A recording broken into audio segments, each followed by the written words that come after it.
Sunday suspense শুধুমাত্র মির্চি 98.3-তে। আমাদের আজকের গল্পটি প্রাপ্তবয়স্কদের জন্য। মদ্যপান, ধূমপান ও মাদক সেবন স্বাস্থ্যের পক্ষে ক্ষতিকর। এই গল্পের সমস্ত চরিত্র ও ঘটনাবলী সম্পূর্ণ কাল্পনিক। বাস্তবের সঙ্গে কোনো মিল থেকে থাকলে সেটা সম্পূর্ণ অনিচ্ছাকৃত ও কাকতালীয়। বাংলা সাহিত্যের রোমাঞ্চকর কিছু গল্প দিয়ে সাজানো আমাদের এই বিশেষ নিবেদন সানডে সাসপেন্স। আজ আপনার জন্য সৈয়দ মুস্তফা সিরাজের লেখা ঘর। সৈয়দ মুস্তফা সিরাজের জন্ম 14 অক্টোবর 1930 সালে মুর্শিদাবাদ জেলার খোশবাসপুর গ্রামে। কবিতা দিয়ে সাহিত্য জীবন শুরু। ছোটদের জন্য লিখেছেন প্রচুর ভৌতিক গল্প ও গোয়েন্দা কাহিনী। তার সৃষ্ট কর্নেল চরিত্রটি সব বয়সী পাঠকদের কাছে সমান জনপ্রিয়। সাহিত্য সৃষ্টির জন্য তিনি পেয়েছেন বঙ্কিম পুরস্কার, সাহিত্য আকাদেমি পুরস্কার, আনন্দ পুরস্কার ইত্যাদি। আমাদের আজকের গল্পটি আমরা নিয়েছি নির্মল বুক এজেন্সি থেকে প্রকাশিত 100 ভূতের 100 বাড়ি বইটি থেকে। আমাদের জন্য গল্পটি নির্বাচন করে দিয়েছেন আমাদেরই শ্রোতা খড়গপুরের দেবাশিস পাল চৌধুরী। তার কাছে আমরা কৃতজ্ঞ। গল্প পাঠে দীপ, গল্পের সূত্রধার আমি অগ্নি। শুরু হচ্ছে ঘর।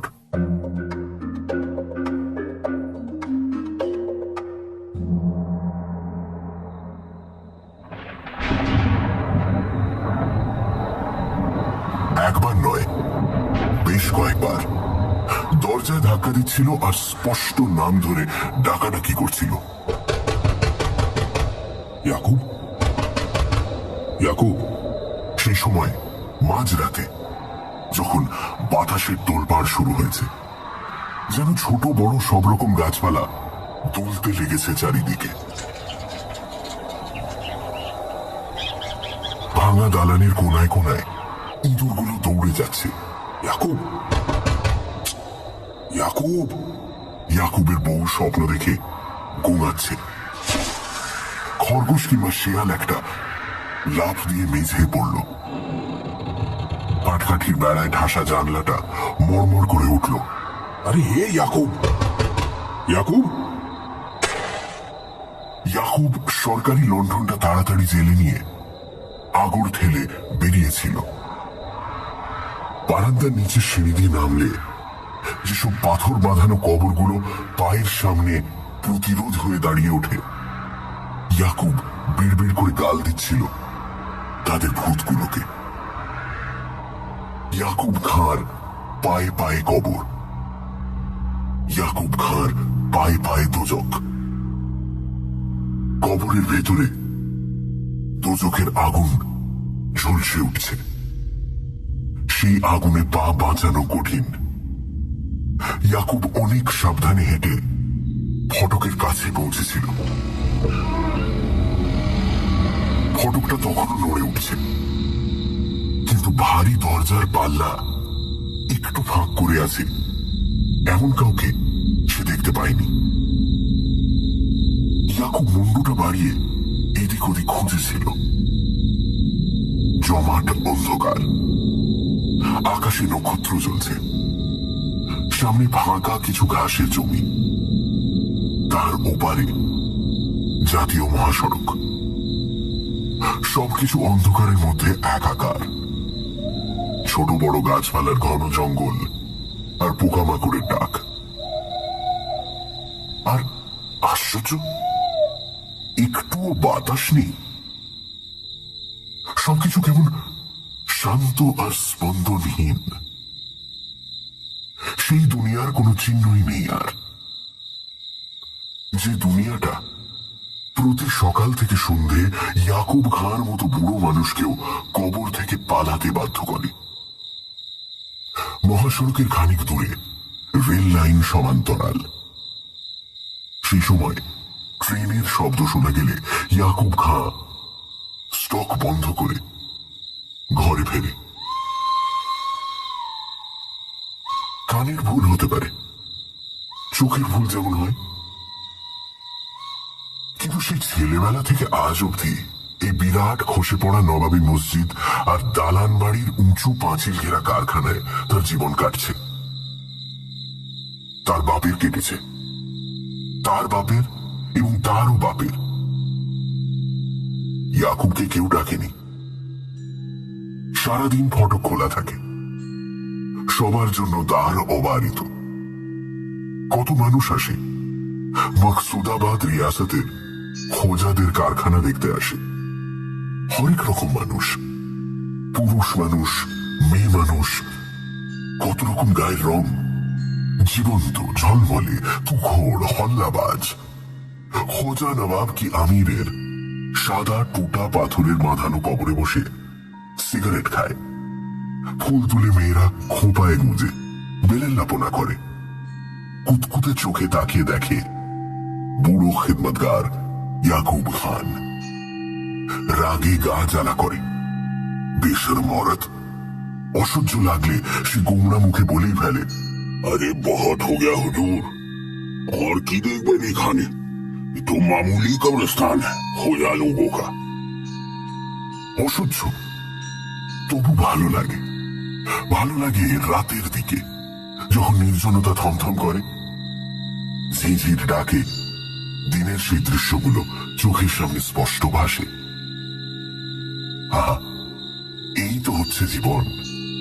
সারাটা দিন জীবন দেখেছে সে। এখন রাতে শুধু মৃত্যুর স্বাদ, মৃত্যুকে অনুভব করা। চারপাশে মौत का अंधेरा আর मौत का ঠান্ডা। মৃত্যুর অন্ধকার, মৃত্যুর শীতলতা। এবং তখনই দিনের রোদের প্রজাপতির মতো সেই ফুটফুটে সুন্দর যুবক যুবতীদের কথা তার মনে পড়ে যায়। আফসোসে ঘুম আসে না। পালিয়ে যেতে ইচ্ছে করে ইয়াকুব খানের। বড় বড় ঘরগুলো সব ধসে পড়েছে। দরজা জানলা কোনোটা খুলে নিয়ে গেছে চোরে, কোনোটা বা অন্য কেউ। বারণ করতে মন চায় না ইয়াকুবের। নিচ্ছে নিক, যে কাজে লাগে নিক। তবে কৈফিয়ত দিতে প্রাণান্ত বেচারার। জামিলা খাতুন, ওর বউ, এখনো বুড়ি হয়নি। সে বলে, पकड़ के ले जाएगा तुमको। हाँ, कैद होगा, कैद होगा। ইয়াকুব ম্লান হাসে। কয়েদ হলে জামিলা আর তার ছেলে নসরত খাঁ ভিক্ষে করবে। তাম মকসুদাবাদ জেলাতে সাধারণ মানুষের হবে এই নসিব, ভিক্ষে করার নসিব। অবশ্য সারা মুর্শিদাবাদ জেলা দেখেনি ইয়াকুব, এমনকি লালবাগ শহরটাও ভালো করে দেখেনি। সময় কোথায় তার? সারাদিন টুরিস্ট বাবুরা আসে আর যায়। তোতা পাখির বুলি বলতে বলতে সামনে হাঁটে সে। ये देखिए ख्वाजा नवाब बहादुर हशमत मिर्जा का कब्र, और ये ख्वाजा सरदार मिर्जा मोहम्मद दानिश का, और वो দেয়াল ঘেরা কবরখানা আর কিল্লার মতো প্রকাণ্ড ভাঙা দালানের চারপাশে জঙ্গল, অজস্র ধ্বংসস্তূপ। ধারে কাছে কোনো বসতি নেই। অদূরে মুর্শিদ কুলি খাঁয়ের কবর, কাটরা মসজিদ। কবরখানার পেছনে উঁচু দেওয়াল ঘেরা পুকুর আছে। শ্যাওলা ভরা সবুজ জলে ইয়াকুব খাঁর দুরন্ত ছেলে সাঁতার কাটে। ইয়াকুব তাড়া করে ছেলেকে, আরে জলদি সে নহানা, স্কুল মে দের হো যায়গা। ছেলে কিন্তু বাংলা বলি বলে। কাটরা মসজিদের পাশে পাঠশালায় পড়ছে সে। আহা, দুধের বাচ্চা, পাখির স্বরে পড়া বলে। তো ইয়ে হ্যায় জিন্দগি কি রোশনি। জীবনের প্রজ্জ্বল বাতিতে ইয়াকুব খাঁ মধ্যরাতে ছেলের গায়ে হাত রেখে ভাবে, একদিন নসরত বড় হবে, বাবা মাকে নিয়ে যাবে সুন্দর এক ঘরে, যার চারপাশে কবরখানা নেই। সে চাকরি করবে, বাপের মতো নচ্ছার চাকরি নয়, কবরখানার চাকরি নয়। জ্যান্ত মানুষেরা যেমন করে ঠিক তেমনই। সে ভূতের প্রহরী হবে না, ভূতের ঘরে থাকবে না। ইয়াকুব,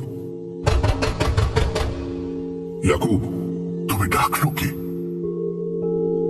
নির্জন বসতিহীন এই কবরখানায় এত রাতে কার দরকার হবে ইয়াকুব খাঁকে? বিছানায় শুয়ে সে অনেকক্ষণ ভাবছিল। কানের ভুল ছাড়া কিছু নয়। সারা জীবন কবরখানায় যার বাস, সে ভূত আছে মেনেও ভূতের ভয় পায় না। ইয়াকুব খাঁ অনেক রাতে ছোট্ট কবরখানাটার ওই প্রাঙ্গণে কাউকে কাউকে দাঁড়িয়ে থাকতেও দেখেছে। হ্যাঁ, স্পষ্ট দেখেছে। সঙ্গে সঙ্গে তাড়া দিয়েছে, যা সোজা, চুপচাপ সোজা। অশান্ত ব্যর্থ খোঁজাদের ভূতগুলো হয়তো সারা রাত সারাদিন ছটফট করে, এই তার ধারণা। কত জওয়ানি আসে তাদের বুকের উপর বসে ফুল ছেড়ে। কবরের ভেতর আফসোসে নড়ে ওঠে খোঁজার আত্মা। দেহ দিয়ে দেহ ছুতে যায় হয়তো, কিন্তু ছোঁয়া হয় না। কি দুঃখ, কি যন্ত্রণা বেচারাদের। ইয়াকুব খাঁ এইসব কথা ভাবছিল, খোঁজাদের কথা, তাদের দুঃখ যন্ত্রণার কথা। আহা, খোদা তাআলা মানুষকে তো একবার মাত্র একটাই দেহ দেন। ইয়াকুব খাঁর মানাজত ছিল খোদার কাছে ওরা যেন প্রত্যেকে একটা করে সুন্দরী হুরি পায়। ওদের শান্তি হোক, ওদের জিন্দগির তৃষ্ণা তৃপ্ত হোক।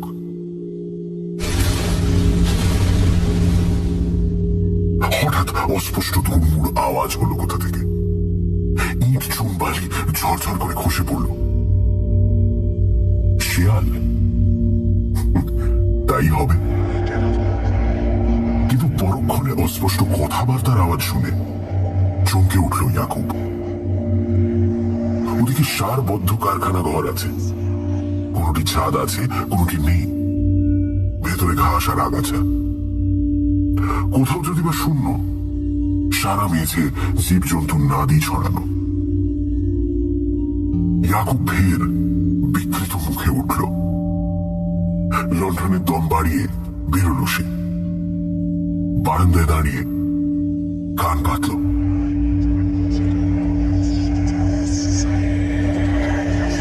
কারা যেন চাপার স্বরে কথা বলছে। শরীর শিউরে উঠল তার। মানুষ না ভূতরা? কোন? আরে কন হ্যাঁ? কাঁপানো গলা চেঁচালো সে। সঙ্গে সঙ্গে চুপ। ইয়াকুব লণ্ঠনটা তুলে ধরে সিঁড়ি বেয়ে নামল। ওদিকের ঘরের সামনে গিয়ে এদিকে ওদিকে আলো ঘুরিয়ে দেখবার চেষ্টা করল, কিন্তু কিছু দেখতে পেল না। কিন্তু কথা বলার আওয়াজ সে স্পষ্ট শুনেছে। এটা কোনো মতেই ভুল হতে পারে না। ধ্বংসস্তূপের উপর সাবধানে পা বাড়ালো সে। শীতের মধ্যেও ঘাম দেখা গেল তার কপালে। তুলোর কম্বলটা গরম হয়ে উঠল যেন। শেষ প্রান্তের ঘুপটি ঘরের ভেতর দাঁড়িয়ে আছে যারা, তারা মানুষ। মানুষ কারণ এখানের ভূত অমন পোশাক পরে না। কোট প্যান্ট আর শাড়ি। একজন পুরুষ, অন্যজন মহিলা। দরজার ভেতর লণ্ঠনটা উঁচিয়ে মুহূর্তে সে চিনতে পেরেছে ওদের। দিনের সেই বেলেল্লা লড়কা আর লড়কি। ইয়াকুবের মুখটা বিকৃত হাসিতে ভরে উঠল। ओ तो आप हैं यहाँ? ये ठीक नहीं है, ठीक नहीं है। इतनी रात को कब्रिस्तान में आप क्या मतलब से आए? যুবকটি হাসছিল। আরে এসো এসো খা সাহেব, বিদেশি মানুষ কোথায় আর যাবো বলো তো? তখন তোমায় অমন করে বললাম রাত্রিটার মতো জায়গা দাও, তো তুমি তো দিলে না। কি বিয়ারা দেশ রে বাবা, কেউ জায়গা দিতে চায় না। অগত্যা কি আর করি, তুমি বলো খা সাহেব। যুবতীটিও নির্লজ্জের মতো হাসছে। একটা মাদুর দেবে গো, কিছু ভাড়া নেবে বরং। সকালবেলা বাস ধরে আমরা লালগোলায় পদ্মা দেখতে চলে যাব। ইয়াকুব কি বলবে ভেবে পাচ্ছিল না।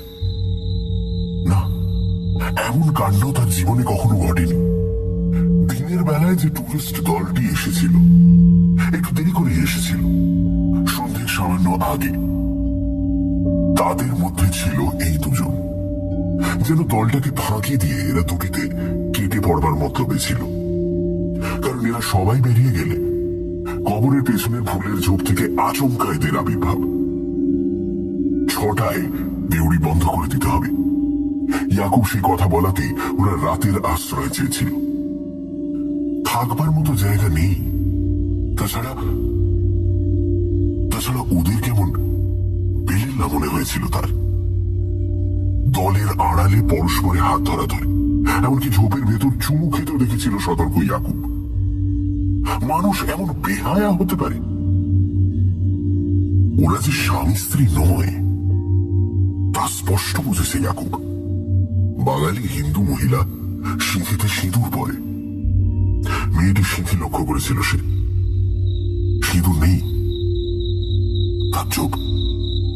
याकूब घड़ করে বলল, अरे आमी गरीब आदमी आज है हुजूर। रात में इतना हमको परेशान करने आप यहाँ पे क्यों आए? शहर में जान, ওখানে बहुत হোটেল আছে।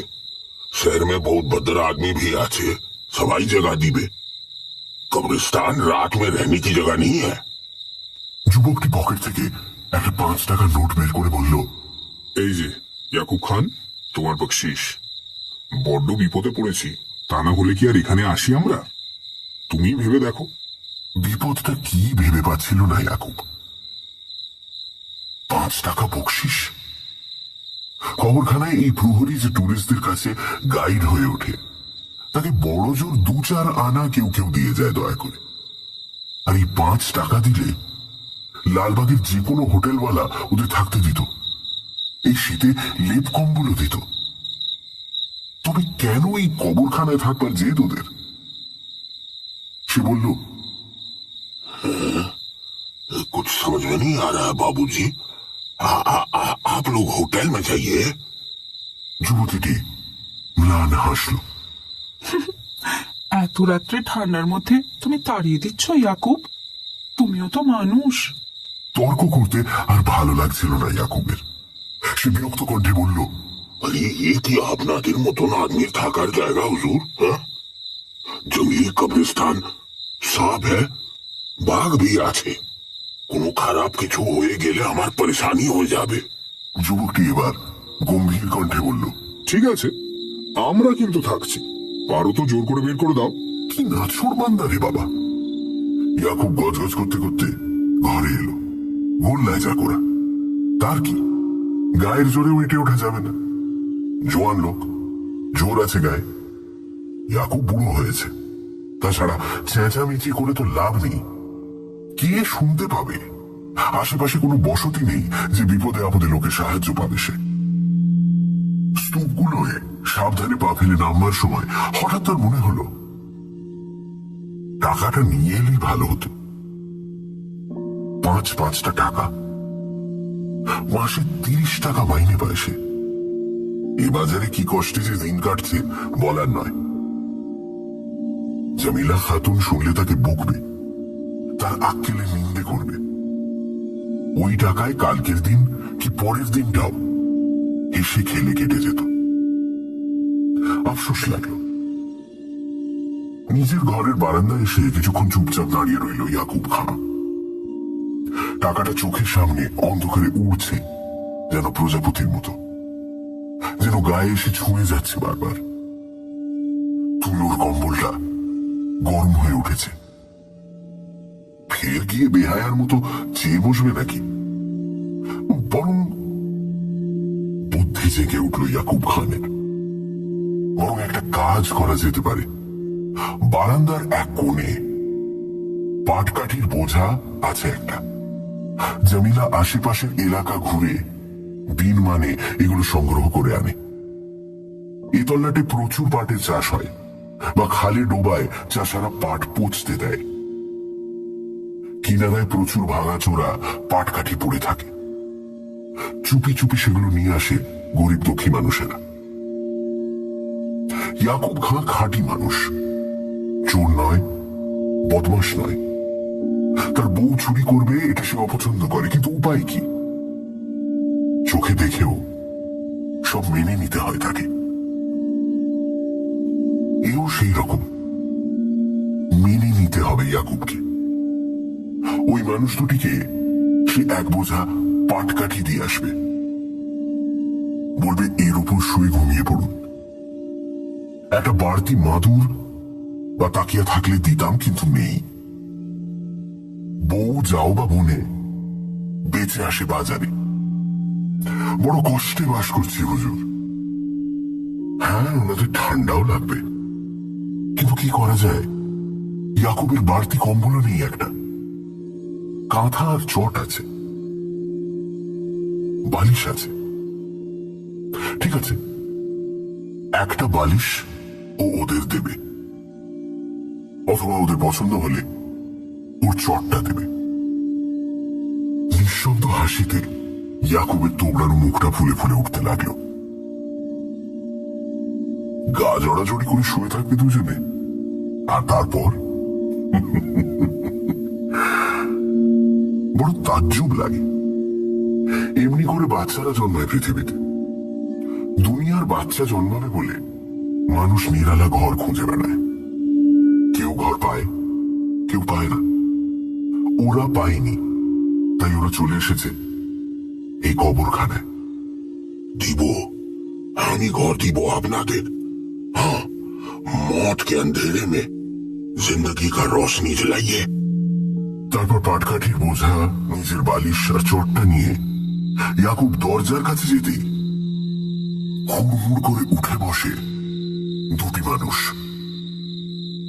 লণ্ঠনটা দম বাড়ানোর ফলে অকেজো হয়ে উঠেছে ততক্ষণে। কাঁচে ঘন কালি জমেছে। স্পষ্ট নজরে পড়ল না, তবু ইয়াকুব দেখতে পেল দৃশ্যটা। পোশাক আশাক বিছিয়ে ওরা শুয়েছিল দুটিতে এই শীতে, তবু ওদের দেহ দুটো ঘামে চকচক করছিল। ইয়াকুব মুখ ফিরিয়ে দাঁড়ালো, লজ্জিত কণ্ঠে বলল, थोड़ा बिस्तर का बंदोबस्त करिए हुजूर, तकलीफ होलेও না চার। পুরুষটি গর্জে উঠল ততক্ষণে, যাও যাও বলছি হাত থেকে, ভূত কোথা খাতা। শের হয়ে উঠেছে জওয়ান আদমি। সে তো ঠিকই, এখন ওনার মধ্যে জানোয়ার জেগে উঠেছে।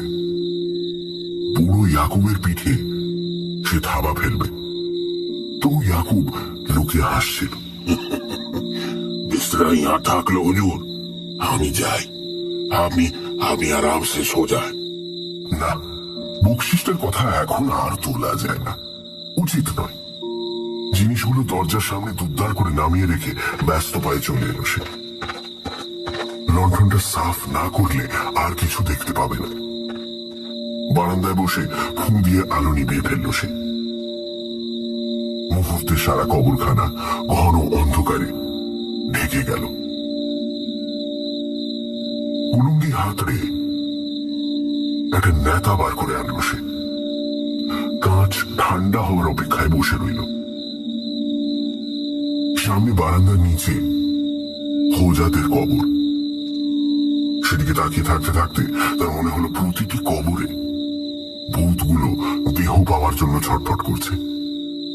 আরে আরে কি তাজ্জব! সেসব ভূতেরা এসে পড়েছে তার খুবই কাছে। বড় ঠান্ডা তাদের অস্তিত্ব। পা বেয়ে জানু উড়ু তলপেট পেরিয়ে বুক থেকে গলা, ঠোঁট, মগজ অবধি পোকার মতো কিলবিল করে নড়ছে। সমস্ত দেহ হিম হয়ে উঠছে ক্রমাগত। হিমে আড়ষ্ট ইয়াকুব সাঁতার কাটছিল। অসহায় নড়াচড়া, কাকুতি, আগুনের জন্য আর্তনাদ, অথচ গলা দিয়ে স্বর ফোটে না কোনো মতে। 10 বছর আগেও ইয়াকুব তার মাঝবয়সী বউয়ের গলা জড়িয়ে শুয়ে থাকত। নিভন্ত আগুনের সামান্য তাপের শেষ পুলক সে অনুভব করেছে। হায়, এখন শুধু ছাই, ছাই আর হিম। ওই কবরে শুয়ে থাকা মানুষগুলোর দলে চলে গেছে ইয়াকুব খান। কি যেন ক্রমাগত ফিসফিস করে বলছে, और ये है ख्वाजा याकूब खान का कब्र।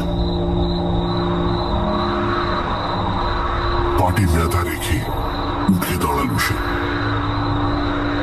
মনে হলো চারপাশের গাছপালা, বন জঙ্গল জুড়ে অদ্ভুত ঝড় শুরু হয়েছে। কবরখানা নড়ছে, ঘরগুলো দুলছে, পেছনে মসজিদের গম্বুজটা ভেঙে পড়ছে।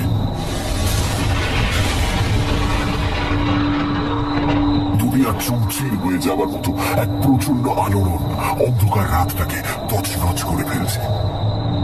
পায়ের নিচে মাটি দুলছে। বারান্দার থামটা আঁকড়ে ধরেছে ইয়াকুব খান। অস্ফুট বোবায় ধরা স্বরে চিৎকার করে উঠছে, জামিলা, জামিলা খাতুন।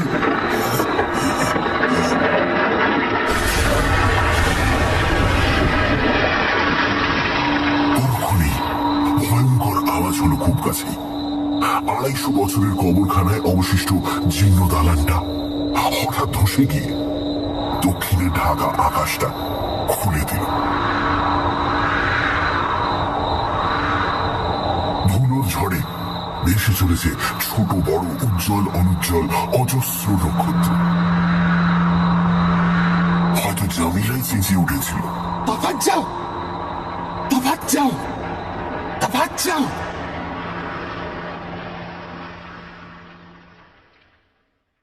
গল্পটা শেষ করে মুর্শিদাবাদের খোঁজা কবরখানার প্রহরী ইয়াকুব খান একটু হাসল, চোখে উদ্ভ্রান্ত দৃষ্টি। हाँ साहब, ও কামরাগুলো মেহমানদের জন্য আর মৌলবীদের জন্য বানিয়েছিলেন নবাব। সেই মাঝরাতে ভূকম্পে সব ধসে গেল, তারপর থেকে আর মারামত হয়নি। কি বলবেন বলেন হুজুর, মুর্শিদাবাদে তো শুধু কবর আর কবরই আছে। শুধু কবর দেখতেই লোক আসে, আর তো কিছু নাই। যেটুকু আছে জলদি সেটুকুও খতম হয়ে যাবে। তারপর আমি বললাম, তোমার ছেলে কই, কোন ক্লাসে পড়ে? ইয়াকুব বলল, ছেলে কলেজে পড়ে হুজুর। খরচা কোনো রকমে আমি চালিয়ে নিচ্ছি। ও থাকে বেরমপুরে, শনিবার বিকেলে বাড়ি চলে আসে, সোমবার আবার চলে যায়। খুব ভালো ছেলে হুজুর। হ্যাঁ, স্কলারশিপ পেয়েছে এক্সামিনে। সামনে বার এসে আপনি আর আমাকে দেখতে পাবেন না। ছেলের চাকরি হলে আমি পালাবো এ ভূতের ঘর থেকে। এখানে এখানে কি আদমি থাকে হুজুর? একটু চুপ করে থেকে বললাম, আচ্ছা ইয়াকুব, ঘরগুলো তো ধসে পড়েছিল দেখছি, ওগুলো কেউ সরায়নি নিশ্চয়ই? সরালেই ওদের দেখতে পেত। ইয়াকুব ঘাড় নাড়ল, নির্বিকার মুখে বলল, क्या जरूरत হুজুর, আমি কাউকে বলিনি ওনাদের কথা। ওনার ফ্যামিলি সারামে পড়ে যেত, পড়তো না হুজুর। এত নিষ্ঠুর এই লোকটা। আমার খুব খারাপ লাগলো। দুটি যুবক যুবতী ওই ধ্বংসস্তূপে নিরুদ্দিষ্ট হয়ে গেছে, অথচ ইয়াকুব কাউকে সে কথা জানায়নি। নাকি নাকি সবটাই বানানো গল্প? হয়তো আমায় যেমন বলেছে, আরো কতজনকে এই গল্প বলেছে সে। সম্ভবত তাই ইয়াকুব আমাকে একটা মজাদার গল্প শুনিয়েছে মাত্র। কিছুক্ষণের মধ্যে এই বিশ্বাসটা দৃঢ় হতে শুরু করলো আমার মনের ভেতরে। হাসতে হাসতে বললাম, তুমি লেখাপড়া জানলে জব্বর গল্পের বই লিখতে পারতে ইয়াকুব। চমৎকার গল্প বলতে পারো কিন্তু। কাহে? ইয়াকুব বিস্মিত দৃষ্টিতে তাকালো আমার দিকে, তারপর উঠে দাঁড়ালো সে। বলল, ঠিক হ্যাঁ, আসুন। আপনি আপনি শরীফ आदमी আছেন, और আপনাকে বলতে भी আমার ইচ্ছে করলো। किसी को ये बात हम कभी बोले नहीं है हुजूर, खुदा कसम। आइए देखिए। দক্ষিণ পূর্বের ধ্বংসস্তূপের পাশে একটা মাত্র দেওয়াল খাড়া রয়েছে। সেখানে আঁকা বাঁকা হরফে নাম লেখা রয়েছে অনেকগুলো। এটা টুরিস্টদের কাজ। এখন এদিকে আর কেউ আসে না, এলে কবর দেখেই চলে যায়। ইয়াকুব আঙুল তুলে দেখালো, वो देखिए। মুহূর্তে আমার গা শিউরে উঠল, পা দুটো কাঁপতে শুরু করলো। ইটের স্তূপের ফাঁকে আগাছার ঝোপ, আর তার শেকড়ে জড়ানো এক রাশ ধূসর চুল, তার পাশেই একটি মরার মাথা। ইটগুলো কবে কে হয়তো সরানোর চেষ্টা করেছিল, সে চিহ্ন স্পষ্ট। ইয়াকুব হাঁটু দুমড়ে বসে কয়েকটা ইট আর চুনসুরকির পিণ্ড সরাতে থাকে। মাকড়সার জাল, উইডিপি, ঝোপ, তার নিচে আর একটা মরার মাথা। এক টুকরো ধূসর কাপড়। কাপড়ের টুকরোটা আমার হাতে দিয়ে এসে বলল, का दिख रहा? গুঁড়ো হয়ে গেল কাপড়টুকু। কিছু পেলাম না। মুন্ডু দুটোর দিকে তাকালাম।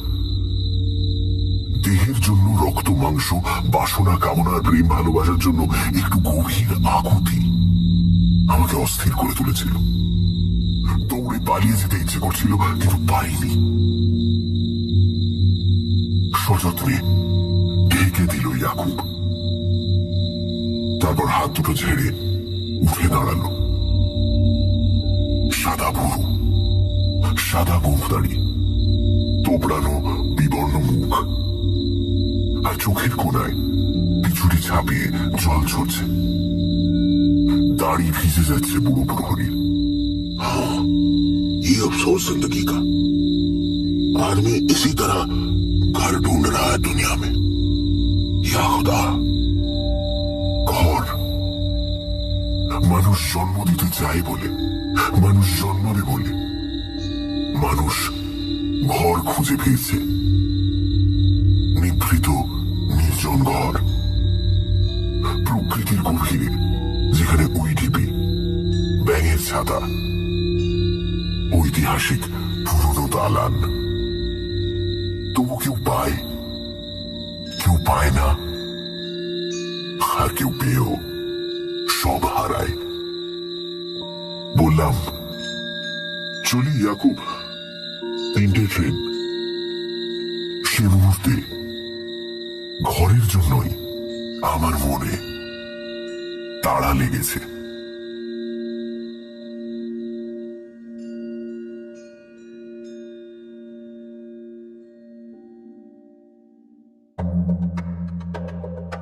সানডে সাসপেন্সে আজ শুনছিলেন ঘর। মূল রচনা সৈয়দ মুস্তফা সিরাজ। গল্পের সূত্রধার আমি, অগ্নি। যুবকের চরিত্রে সমক, যুবতীর চরিত্রে শ্রী, গল্পের কথক, পর্ব পরিচালনা এবং ইয়াকুব খায়ের চরিত্রে দীপ, শব্দগ্রহণ, আবহ সঙ্গীত এবং স্পেশাল এফেক্টসে শুভদীপ, বিশেষ সহযোগিতায় গধূলি, সমগ্র পরিকল্পনা ও পরিচালনায় এবং জামিলা খাতুনের চরিত্রে ইন্দ্রাণী। শেষ হল সৈয়দ মুস্তফা সিরাজের লেখা ঘর। আগামী সপ্তাহে আরো একটি রোমাঞ্চকর গল্প নিয়ে হাজির হবে সানডে সাসপেন্স।